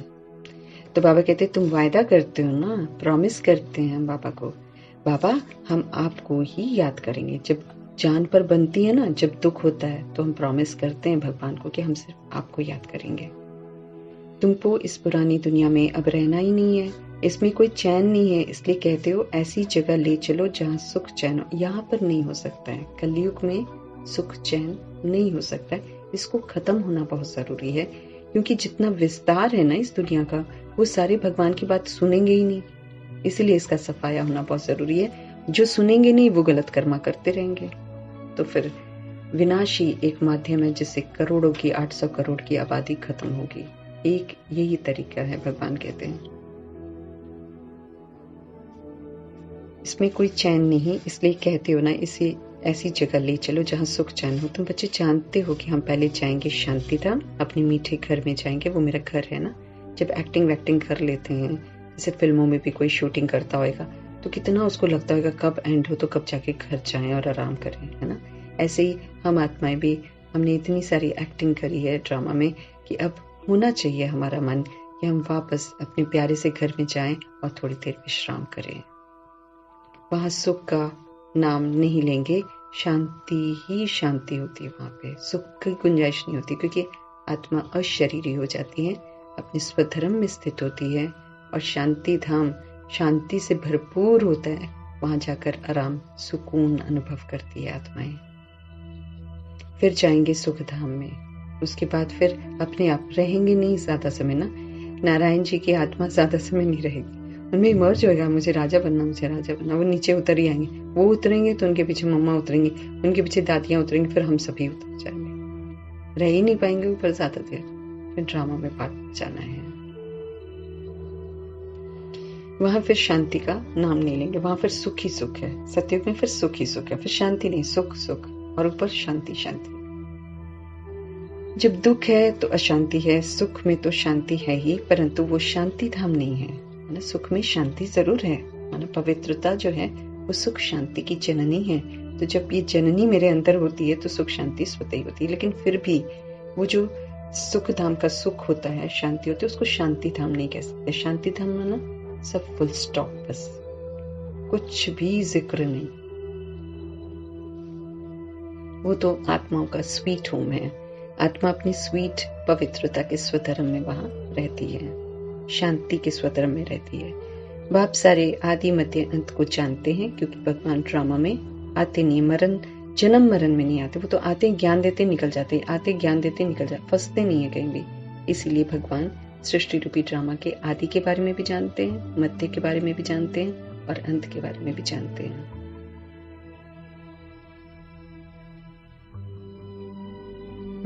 अब तुम बच्चों का धंधा ही है पढ़ना और पढ़ाना, और फिर अपने शरीर निर्वाह अर्थ कर्म भी करना। दुनिया भी करना है, अगर मुझे जरूरत है नौकरी की तो करनी है, और साथ में लेकिन ईश्वरीय पढ़ाई जरूर पढ़नी है, क्योंकि यही साथ जाएगी। वो तो रोजी रोटी के लिए हो गया, बस हो गया, वो तो वहीं का वहीं खत्म हो जाएगा, उससे प्राप्ति नहीं, वो मेरे साथ भविष्य में नहीं जाएगा।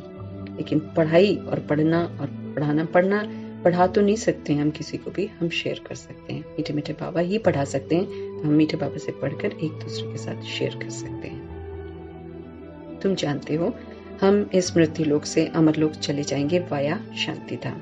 रूट है, जैसे यहाँ से जाएंगे वाया सूक्ष्म वतन, वहाँ ट्रिब्यूनल बैठी होगी, हमें हमारा पाठ बताएगी और दिखाएगी कि भैया तुम किसके लायक हो, कौन सी लाइन में हम वहाँ खड़े होते हैं, स्वर्ग वाली में कि सजाओं वाली में, वो दिखाया जाएगा।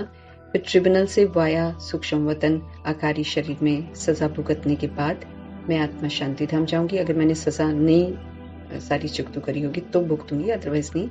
फिर वापस हम अपने घर जाएंगे शांति धाम, विश्राम करेंगे, मीठे मीठे बाबा के बिल्कुल समीप होंगे।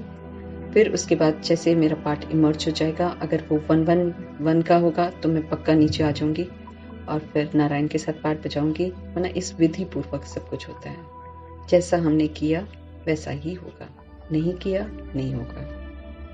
कोई छीना झपटी नहीं है यहाँ पे, अपने पुरुषार्थ से अपनी सीट को बुक करना है। फिर बाबा कहते हैं ये बुद्धि में याद रखना है जब तक तुम ट्रांसफर हो जाओ, कि माना तुम जानते हो कि इस मृत्यु लोक से अमर लोक चले जाएंगे वाया शांति धाम। इस चीज को याद रखना है, भगवान कहते हैं, जब तक कि तुम्हारा ट्रांसफर ना हो जाए।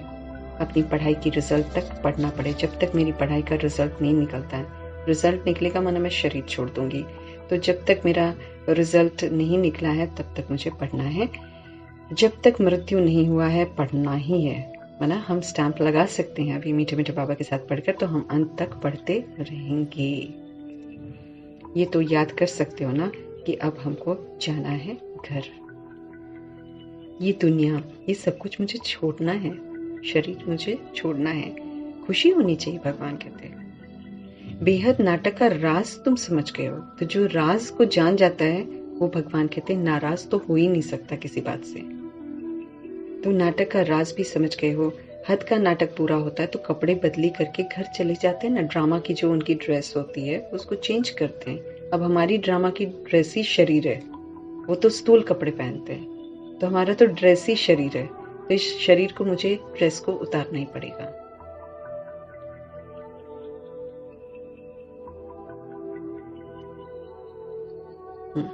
हद का नाटक जो पूरा होता है तो कपड़े बदली करके घर चले जाते हैं। वैसे हमको भी जाना है, लेकिन हमको सिर्फ स्थूल कपड़े नहीं बल्कि पूरे शरीर को ही छोड़कर जाना है। तो बाबा कहते हैं 84 जन्मों का चक्र पूरा होता है। याद भी करते हैं, ये पतित पावन आओ। शिव बाबा को ही तो याद करेंगे ना। एक तरफ कहते हैं पतित पावन आओ, फिर दूसरी तरफ कह देते हैं कि भगवान कण कण में है। तो जब कण कण में है तो फिर पुकारते क्यों हो? भगवान पूछते हैं फिर तुम क्यों जाते हो मंदिर गुरुद्वारे में, क्यों जाते हो? फिर जब तुम्हें बीमारी होती है तो क्यों पुकारते हो? फिर भगवान के गुण तो होने चाहिए ना आपके अंदर। जब आपके अंदर भगवान है तो उनसे ट्रीटमेंट कराओ। क्यों जाते हो फिर दवाई लेने? क्यों पूजा पाठ करते हो? दैट मीन्स वो तुम्हारे अंदर नहीं है। ध्यान खिंचवाना है ना, ध्यान खिंचवाना है। कोई अर्थ ही नहीं निकलता, बाबा कहते हैं। अगर एक तरफ कहते हैं कि तुम पतित पावन हो, दूसरी तरफ कह देते हैं कि तुम कण कण में हो, तो बाबा कहते हैं तो इसका तो कोई मीनिंग ही नहीं निकलता है। बच्चों को कितना सहज रीति समझाते हैं कि अब शांति धाम को याद करो। ये दुख धाम है, इसका विनाश बिल्कुल सामने खड़ा है। ये वही महाभारत की लड़ाई है। यूरोपवासी यादव भी अभी मौजूद है, कौरव भी मौजूद है और फिर पांडव भी मौजूद हैं। इस वक्त महाभारत की लड़ाई जो है वो कायदे से अभी चल रही है। महाभारत की लड़ाई, हम सब इस युद्ध में खड़े हैं। हम भगवान के साथ प्रीत बुद्धि है तो हम पांडव हैं। जो भगवान के साथ प्रीत बुद्धि नहीं है वो कौरव है, और जो बिल्कुल ही साइंस घमंडी हैं वो यादव हैं। और एक और ग्रुप बाबा ने बोला था यौवन, जो आजकल अपने आप को बहुत अपने देह के अभिमान की जवानी में समझते हैं कि हम न्यू ब्लड हैं। वो हम सारे ही युद्ध के मैदान पर हैं। हम भगवान की श्रीमत पर चलते हैं, इसीलिए हम अहिंसक हैं, किसी भी तरह की हिंसा नहीं करेंगे। वो भगवान की श्रीमत के बिल्कुल विपरीत हैं, इसीलिए यादव तो बॉम्ब से विनाश करने की हिंसा करेंगे, कौरव सिविल वॉर की करेंगे और यौवन भी उस सिविल वॉर में शामिल हो जाएंगे। सब एक दूसरे को काट खाएंगे, काट देंगे, मार देंगे, खत्म हो जाएंगी बॉडी। आत्मा फिर युक्ति से सजा खा खा के मुक्त होकर फिर बराती बनकर भगवान के साथ जाएगी। क्योंकि पुरुषार्थ नहीं किया ना, इसलिए बराती बनना पड़ेगा। डंडे पड़े रहेंगे आकारी शरीर में और फिर भुगत कर फिर एक्यूरेट जाएगी वापस। मीठे बाबा बोले कि 84 जन्मों का चक्र अब पूरा होता है। याद भी करते हैं पतित पावनाओ, शिव बाबा को ही याद करेंगे। एक तरफ कहते पतित पावनाओ, दूसरी तरफ सर्वव्यापी कह देते हैं, कोई अर्थ नहीं निकलता। बच्चों को कितना सहज रीति समझाते हैं कि अब शांति धाम को याद करो, ये दुख धाम है, इसका विनाश तो सामने खड़ा है। वही महाभारत की लड़ाई है। यूरोपवासी यादव भी इस समय मौजूद हैं, कौरव पांडव सारे भाई भाई आपस में यहाँ मौजूद हैं, लेकिन विस्मृत हैं। हम एक ही घर के हैं ना, भाई भाई में युद्ध तो हो नहीं सकती है। यहाँ तो युद्ध की बात ही नहीं है, भगवान के घर में युद्ध की बात नहीं है, परंतु मनुष्यों का भी धंधा है एक दो को लड़ाना। वो लड़ाते हैं एक दूसरे को, क्योंकि देह अभिमान है ना। ये तो एक रस्म बन गई है, लड़ना और लड़ाना। जो राज्य सत्ता वही लड़ाती है इतना, तो सब एक दो के दुश्मन है। बच्चा भी बाप का दुश्मन बन पड़ता है। जो घर का बच्चा होता है वो भी बाप का दुश्मन बन पड़ता है, क्योंकि पालना अच्छी नहीं है ना। भगवान ने बोला है अगर तुम बच्चे को बार बार डांटते जाओगे तो वो आपका दुश्मन बन जाएगा। तो ये चीजें हम लोग खुद ही तैयार करते हैं। मृत्यु लोक की रस्म रिवाज भी सबकी अपनी अपनी है। बाप का प्लान देखो कितना बड़ा है, किसी को पता ही नहीं है कि भगवान ने कितना बड़ा प्लान सोच रखा है। सबके प्लान्स खत्म ही कर देते हैं। दुनिया वाले जितने प्लान बनाते हैं, जितना भी इंश्योरेंस कराते हैं, जितना भी बीमा लेते हैं, सारा बाबा कहते हैं सब खत्म करा देता हूँ। जितनी भी प्लानिंग है ना, रिटायर का प्लान लेते हैं, और पता नहीं आजकल तो बहुत सारी प्लानिंग का सिस्टम है, बच्चों के लिए प्लान्स लेते हैं। मीठा बाबा कहता है सबके प्लान्स शिव बाबा खत्म कर देता है और सुख धाम की स्थापना करते हैं। बाकी सबको शांति धाम में भेज देते हैं। सुख धाम वालों को सुख धाम में चले जाएंगे, है ना, उनका वर्षा अलग हो जाता है। बाकी जितने शोर शराबा आज के समय में कर रहे हैं, सबको भगवान शांति धाम में भेज देते। जाओ बैठो, अब आराम करो 2500 वर्ष, एकदम कुछ नहीं बोलना है। उसके बाद भी न जाने उनका कब पाठ है, तब तक उनको शांति में बैठे रहना है। तुम बच्चे देखते हो हम किसके सामने बैठे हैं। निश्चय है परमपिता परमात्मा ज्ञान के सागर हैं। इन ऑर्गन्स के द्वारा हमको नॉलेज दे रहे हैं, और कोई सत्संग ऐसा होगा नहीं जहां पर निराकार परमपिता परमात्मा किसी दूसरे के तन में बैठकर पढ़ाई पढ़ा रहे हो। कोई भी सत्संग ऐसा नहीं है, वो है ही नहीं सत्संग। सत्संग मतलब सच्चे के साथ संग हो, तो सत्य परमात्मा है। अभी हम आत्मा इस सत्य के संग में हैं। हम मुरली भगवान की पढ़ रहे हैं।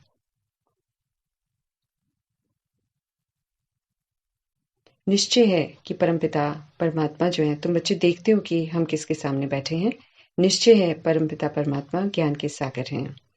इन ऑर्गन्स द्वारा हमको नॉलेज दे रहे हैं और कोई सत्संग ऐसा होगा क्या?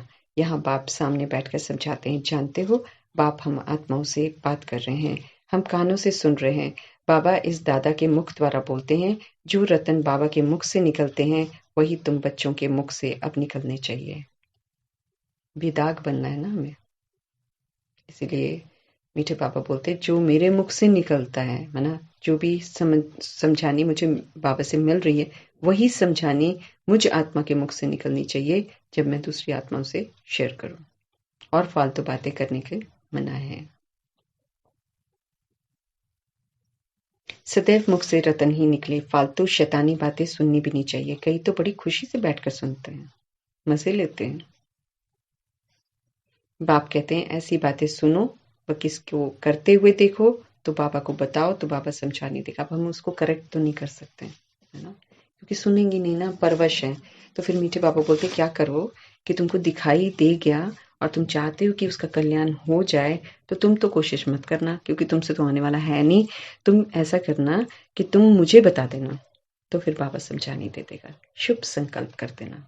मीठे मीठे परमात्मा की समझ इस आत्मा को मिले, ऐसे दुआ कर देना। मैं आत्मा मीठे परमात्मा की छत्र छाया में बैठकर दुआ करती हूँ, इस आत्मा की काम अग्नि शांत हो जाए, इस आत्मा का बुद्धि का योग मीठे बाबा के साथ लग जाए, इस आत्मा की क्रोध अग्नि शांत हो जाए, बुद्धि का योग भगवान के साथ। ऐसे दुआएं कर देंगे, फिर बाबा चेंज कर देगा मेरी भावनाओं को देखकर, है ना। मेरी भावनाएं कैसी हैं, सच्ची हैं, सच्ची हैं, मीठा बाबा पूरी कर देगा।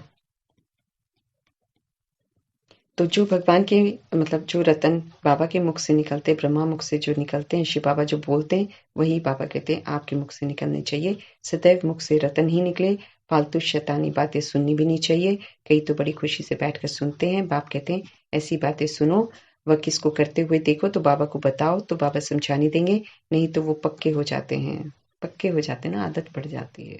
आज बात करी फिर कल फिर करेंगे, फिर जिससे करी उसको इंटरेस्ट आ जाएगा कि ये आत्मा तो मेरे को ये बताती है, चलो इसके साथ बैठते हैं, सुनते हैं, उसके इसके बारे में सुन लेते हैं ना, तो पाप आत्मा बन जाते हैं ना, तो गड़बड़ हो जाती है। तो मीठे बाबा कहते हैं कि ऐसी बातें, शैतानियत वाली बातें, काम विकार वाली बातें ना, अहंकार वाली बातें, बॉडी में फंसाने वाली बातें, दैहिक दृष्टि वृत्ति कृति वाली बातें, इससे मुझे परहेज करनी है। परंतु ऐसा होता रहता है, बाबा को सुनाते नहीं है कि बाबा ये फालतू बातें सुनाते हैं, इनको मना की जाए तो आदत मिट जाए ना, लेकिन बाबा कहते सुनाते नहीं है, खुद ही बैठकर सुनते रहते हैं उल्टी बातें। तो बाप सभा में समझाएंगे, परंतु ऐसे कि फिर मित्र बन जाते हैं। माया अच्छे अच्छे बच्चों की बुद्धि भी पत्थर बना देती है। बाप के फरमान बरदार बच्चे बनते ही नहीं है, बड़ा नाजुक रास्ता है। सुनते नहीं है ना बच्चे, सुनते नहीं है, उनको दूसरी दूसरी बातें अच्छी लगती हैं। अच्छे अच्छे बच्चे भी, है ना, हमको हमेशा अलर्ट रहना है। हम में से भी अगर हम थोड़ा सा इधर उधर हुए नहीं कि माया हमें लपेट लेगी, इसलिए बड़ा नाजुक रास्ता जो है उसमें विधि पूर्वक भगवान की श्रीमत प्रमाण ही चलना है, नहीं तो हम भी फेल हो सकते हैं। ऐसे कभी ओवर कॉन्फिडेंट नहीं होना चाहिए कि हम तो बिल्कुल सुरक्षित हैं, ये वाला विकार मेरा तो बिल्कुल खत्म हो गया, नहीं, बड़ा सूक्ष्म है, बहुत सूक्ष्म है। तो ध्यान रखना है, एंड तक मुझे ध्यान रखना है।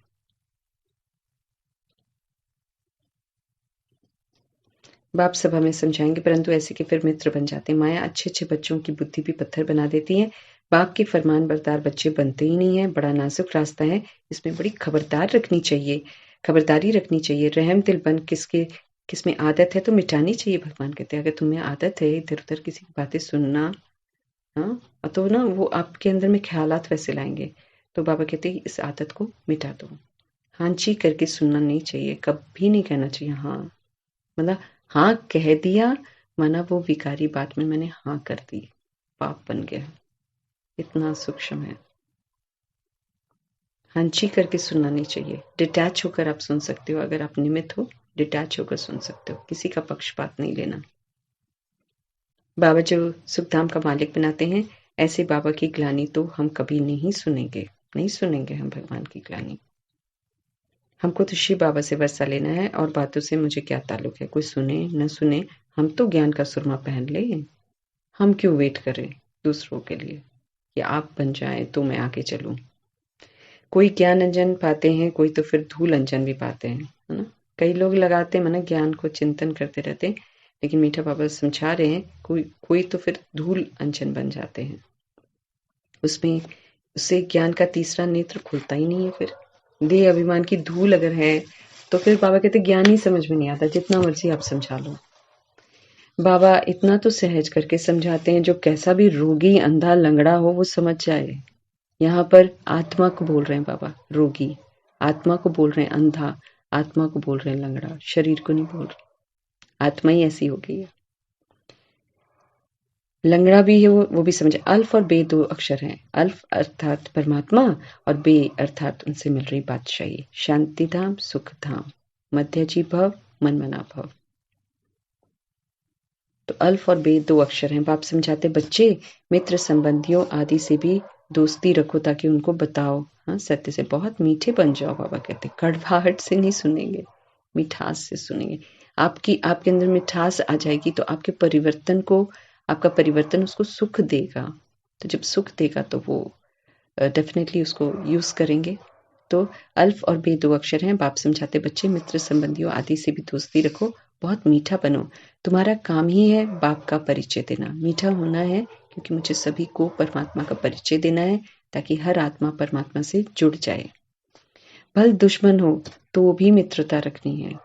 मेरा दुश्मन है तो भी बाबा कहते मित्रता कौन सी रखनी है? मना उसको संदेश देना है, और बाकी दोस्ती नहीं करनी है, संदेश देना है, बहुत मीठा बनना है। बाप कहते तुमने आसुरी मत पर मुझे कितनी गाली दी है, मेरा कितना तुमने अपकार किया है, फिर भी मैं तुम पर कितना उपकार करता हूँ। रोज बोलता है ना मीठे बच्चे मीठे बच्चे मीठे बच्चे बोलता है, अब भी नहीं बोला है कड़वा बच्चा, जबकि हम कड़वे होते हैं।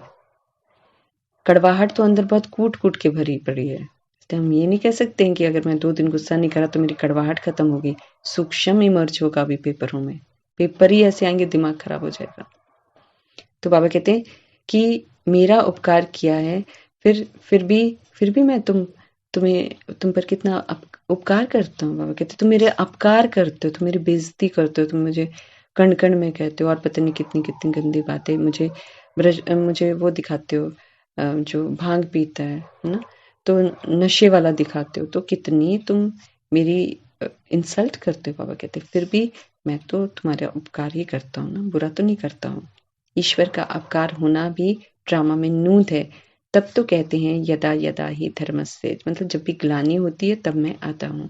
आया भी भारत में है, समझा भी रहे हैं बच्चों को हर एक बात अच्छी रीति समझनी चाहिए।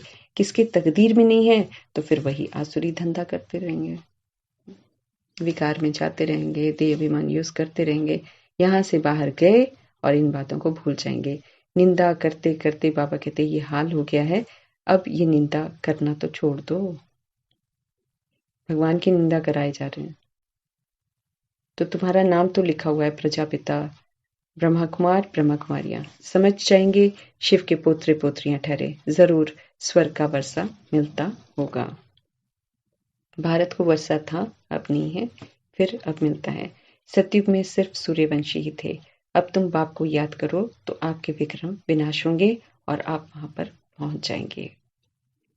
कितना अच्छी रीति मीठे बाबा समझाते हैं हर एक बात को। तुम बच्चों को भी सर्विस करनी है। स्वर्ग का वर्षा मिलेगा ना, भारत का वर्षा था, अब नहीं है, फिर अब मिल रहा है। सतयुग में सिर्फ सूर्यवंशी घराने की आत्माएं रहती हैं, तो ऐसा सूर्यवंशी बनना है ज्ञान सूर्य की श्रीमत पर चलकर। तो अब तुम बाप को याद करो तो तुम्हारे विक्रम विनाश होंगे और फिर आप पहुंच जाएंगे।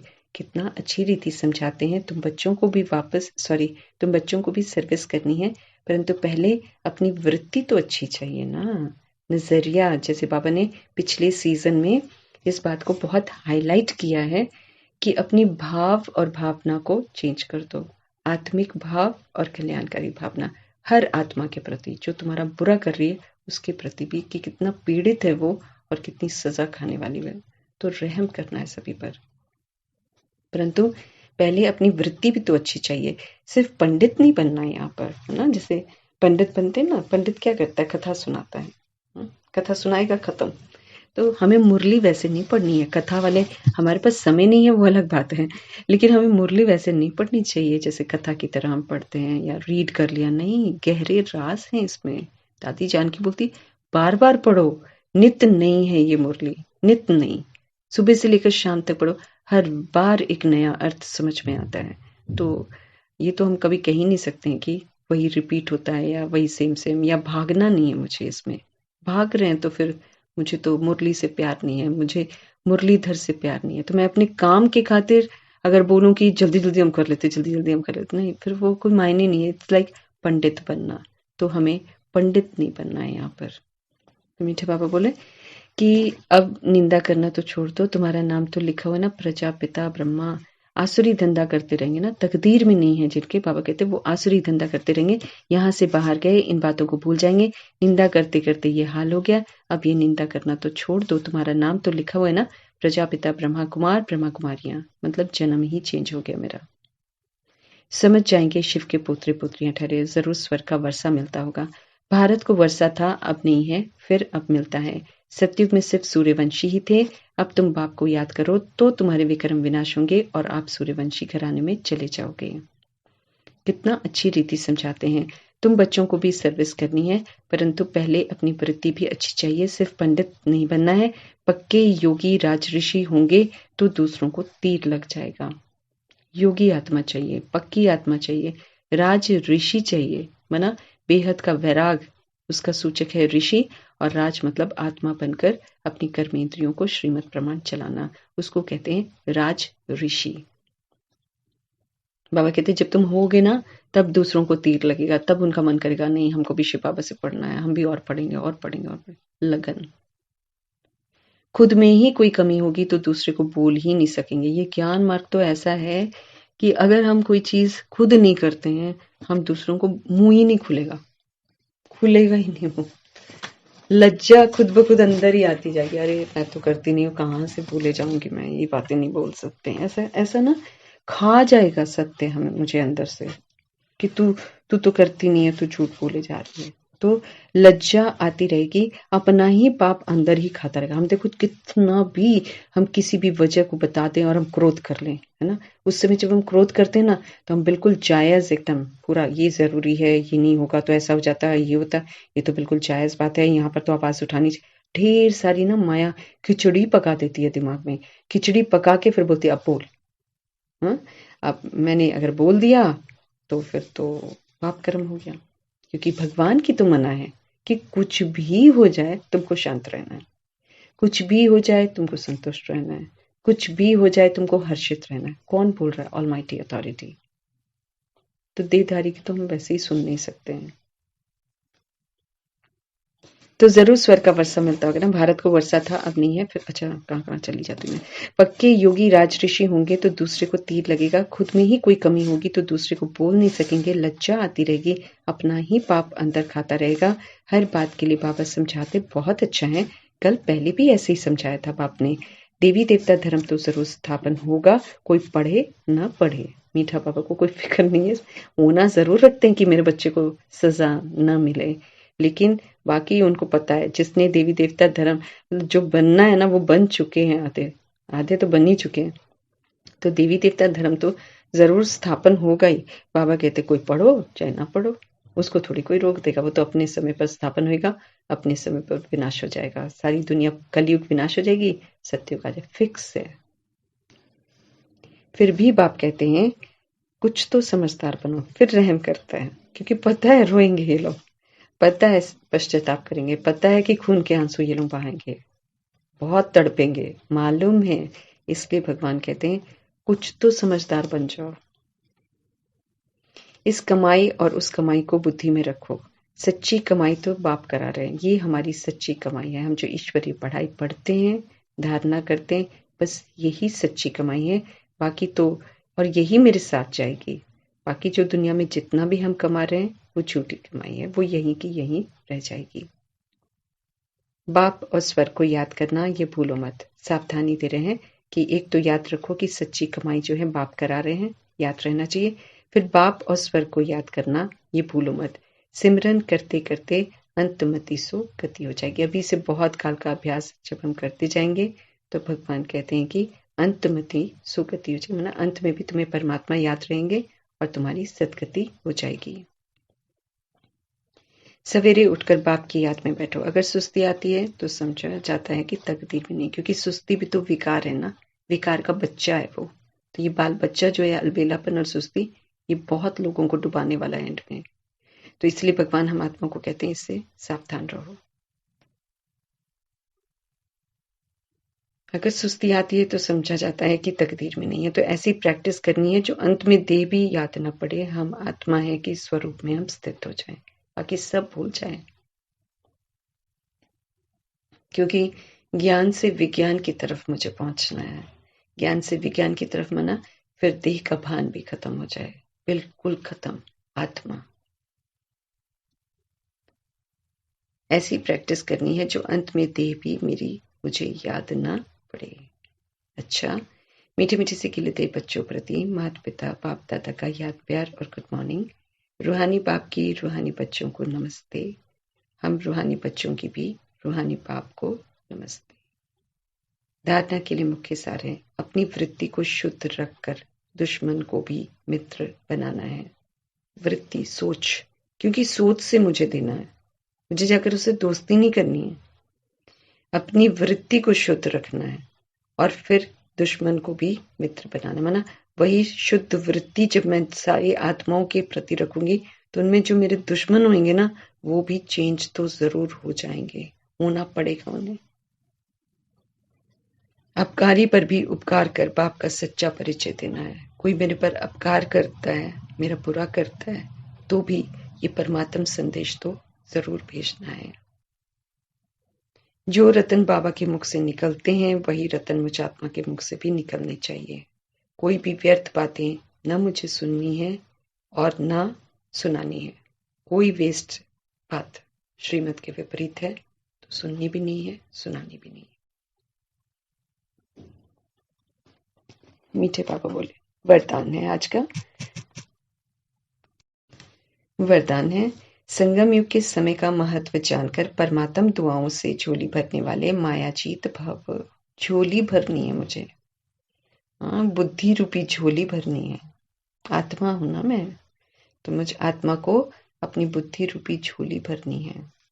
संगम युग का ये समय है, सुहावना समय है, प्लेजेंट है, अमृत वेला है। तो ये जो अमृत वेला का समय है, इसके महत्व को जानना है। मैं किसके साथ पाठ बजा रही हूँ? ऑलमाइटी अथॉरिटी परमात्मा के साथ पाठ बजा रही हूँ।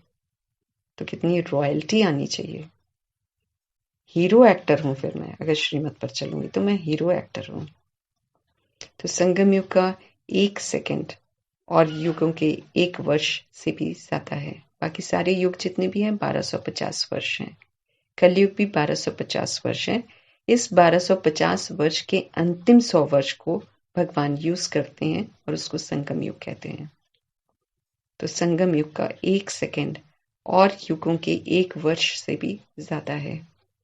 इस समय 1 सेकंड भी अगर आपने गवा रहे हो, अगर आपने 1 सेकंड भी गवाया तो सेकंड नहीं, लेकिन बहुत कुछ गवाया, क्योंकि 1 साल के बराबर है ना 1 सेकंड। माना 1 सेकंड अगर मैंने वेस्ट किया तो 1 वर्ष का वर्षा वेस्ट कर दिया, गवा दिया, लेकिन बहुत कुछ गवा दिया। बाबा कहते हैं इतना महत्व सदा अगर याद रहे तो हर सेकंड परमात्म दुआएं प्राप्त करते रहोगे, क्योंकि फिर तुम वेस्ट नहीं करोगे।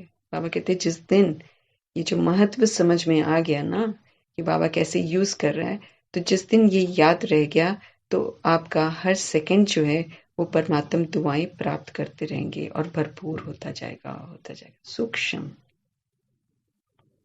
और जिसकी झोली परमात्म दुआओं से सदा भरपूर है, उसके पास तो माया आ नहीं सकती है।